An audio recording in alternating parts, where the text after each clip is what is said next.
ముగ్గురు ఆ ముగ్గురు కూడా ఒక బీసీ వెల్ఫేర్ ఉంటాడు, ఒక ఆమె దేవాదాయ శాఖ ఉంటారు, ఒకరేమో మత్స్యశాఖ ఉంటారు.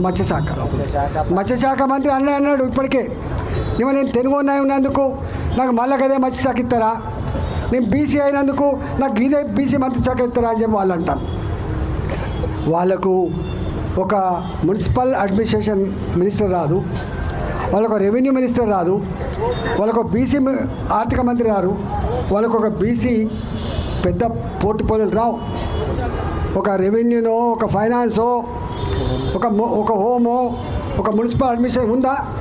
తెలంగాణ సమాజం ఈ సందర్భంగా డిబేట్ చేసుకోవాలని చెప్పి నేను వినమ్రంగా విజ్ఞప్తి చేస్తున్నా. కారు ఇలా ఉన్నదే ముగ్గురు మంత్రులు, ఆ ముగ్గురు మంత్రుల పోర్ట్ఫోలియోలు కూడా ఏమున్నాయో మనం చూస్తూ ఉన్నాం. ఇవాళ నామినేటెడ్ పదవులు ఉంటాయి. మీరు మాట్లాడుతున్న నిజమే అయితే మీరు బీసీల పట్ల మొసలి కన్నీళ్ళు కాకపోతే నేను అడుగుతా ఉన్న నామినేటెడ్ పదవులలో ఎంతమంది బీసీలకు నామినేటెడ్ పదవులు ఇచ్చిండ్రు, వాళ్ళకు ఏమేమి శాఖలు ఇచ్చిండ్రో మీరు చెప్పగలుగుతా అని చెప్పి అడుగుతున్నా. అందువల్ల మేము విమర్శ కోసం మాట్లాడుతున్నాను.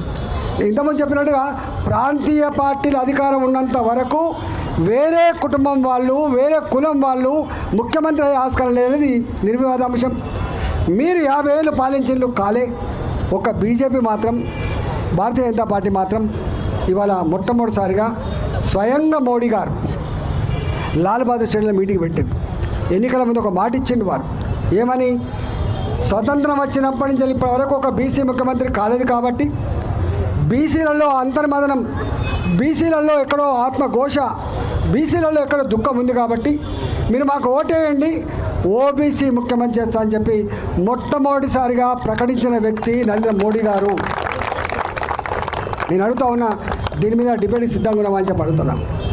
ఇవాళ మీకు తెలుసు, చరిత్ర పోతే ఎన్డీఏ మొట్టమొదటిసారి అధికారంకి వస్తే అటల్ బిహారీ వాజ్పేయి గారు ప్రధానమంత్రిగా ఉంటే రాష్ట్రపతి అవకాశం వచ్చింది. ఎవరికి ఇచ్చిండ్రు? ఒక మైనార్టీ బిడ్డ, ఒక missile man in India Abdul కలాంనే రాష్ట్రపతి చేసిన చరిత్ర వాజ్పేయి గారి ప్రభుత్వానికి దక్కింది. దీనికి కాదంటారా?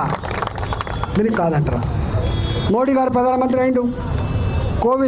రామ్నాథ్ కోవింద్ వారు దళిత బిడ్డ రాష్ట్రపతి అయిండు. సెకండ్ టైం అవకాశం వచ్చింది మళ్ళా రాష్ట్రపతిగా. వస్తే ఈ దేశం ఎప్పుడు కూడా ఊహించలే ఒక ఆదివాసీ అడవి బిడ్డ ముర్ము గారు రాష్ట్రపతి అయినరు. ఇది కాదంటారా? ఇదంతా పక్కకు పెట్టు. 27 మంది మోడీ గారి క్యాబినెట్లో 70 మంది మంత్రులు ఉంటే 27 మంది మంత్రులు ఇలా ఓబీసీ వాళ్ళు ఉన్నమాట వాస్తవమా కదా చర్చకు వస్తారా అని చెప్పి అడుగుతున్నా. అంతేకాదు, ఇవాళ ఓబీసీ ప్రధానమంత్రిని ఇచ్చినటువంటి పార్టీ కూడా ఇవాళ మోడీ గారు ప్రధానమంత్రి, ఒక ఓబీసీ. అందువల్ల బీజేపీ చిత్తశుద్ధిని, బీజేపీ యొక్క కమిట్మెంట్ని మీరు శంకించద్దు.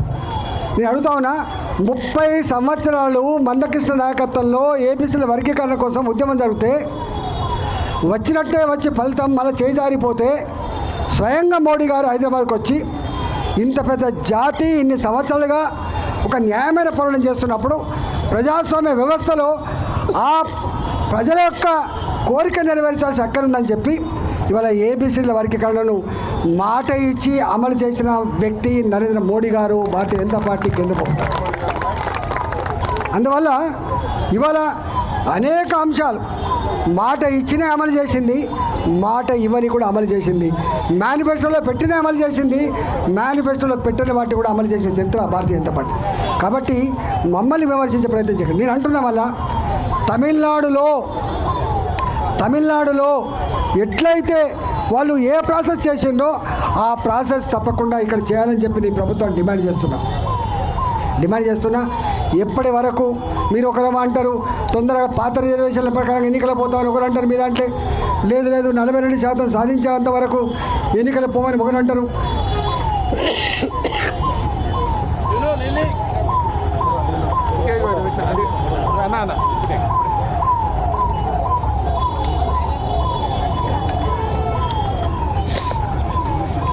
పెద్ద కన్ఫ్యూజన్ నెలకొంది కాబట్టి దీని క్లారిటీ ఇవ్వాల్సిన బాధ్యత ప్రభుత్వం మీదనే ఉంటుంది.